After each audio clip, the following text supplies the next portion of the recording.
Hi hello friends, நம்ம என்ன பார்த்துட்ருக்கோம் அப்படின்னு பார்த்தீங்கன்னாக்கா ப்ளூ ஸ்டார் இன்வெர்டர் ஏசி உள்ள இருக்கிற எவாப்ரேட்டர் காயில் தான் நம்ம பார்த்துட்டு இருக்கோம்.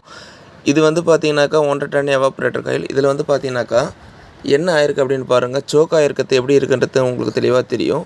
இது இன்டோர் யூனிட்டில் இருக்கிற ஸ்ப்ளிட் ஏசியில் இருக்கிற எவாப்ரேட்டர் காயில். இதில் வந்து எப்படி சோக் ஆகிருக்கு, அதை நம்ம எப்படி ரிமூவ் பண்ணுறோம் அப்படின்னு பாருங்கள். இதனால் வந்து பார்த்தீங்கன்னாக்கா என்ன ஆகும் அப்படின்னாக்கா கரண்ட் பில் வந்து ரொம்பவே ஹையாக இருக்கும். அதேமாரி கூலிங் ஆகிறதுக்கான நேரமும் வந்து அதிகமாக எடுத்துக்கும். இதை நம்ம வந்து எப்படி ப்ரெஷர் பம்பை வச்சு க்ளீன் பண்ணுறோம் அப்படின்றதுக்கான வீடியோ தான் அது. இதுக்கு மேலெலாம் வந்து எப்படி சோக் ஆகிருக்கு அப்படின்னு பாருங்கள். இது வந்து ப்ராப்பராக க்ளீன் பண்ணுறோம் அப்படின்னு பார்த்தீங்கன்னா ஃபுல்லாக வந்து டிஸ்மெண்டல் பண்ணி அதுக்கப்புறம் க்ளீன் பண்ணால் தான் வந்து இதோட ப்ராப்பர் ஒர்க் வந்து கரெக்டாக இருக்கும். நிறைய பேர் வந்து பார்த்தீங்கன்னாக்கா கவர் போட்டு க்ளீன் பண்ணுறாங்க. கவர் போட்டு க்ளீன் பண்ணால் கரெக்டாக இருக்கும், பட் அந்த அளவுக்கு வந்து கரெக்டாக இருக்காது. இது நம்ம ஃபுல்லாக ரிமூவ் பண்ணிவிட்டு எவாப்ரேட்டர் காயில் வந்து எப்படி க்ளீன் பண்ணுறோம் அப்படின்னு பார்த்தீங்கன்னாக்கா உங்களுக்கே நல்லா தெரியும். இதுலேருந்து எப்படி வந்து டஸ்ட்டில் வந்து ரிமூவ் பண்ணுறோம் அப்படின்னு பாருங்கள். வீடியோ பிடிச்சிருந்தா லைக் கமெண்ட் பண்ணுங்கள், மறக்காம சப்ஸ்கிரைப் பண்ணுங்கண்ணா. உங்கள் மறுபடியும்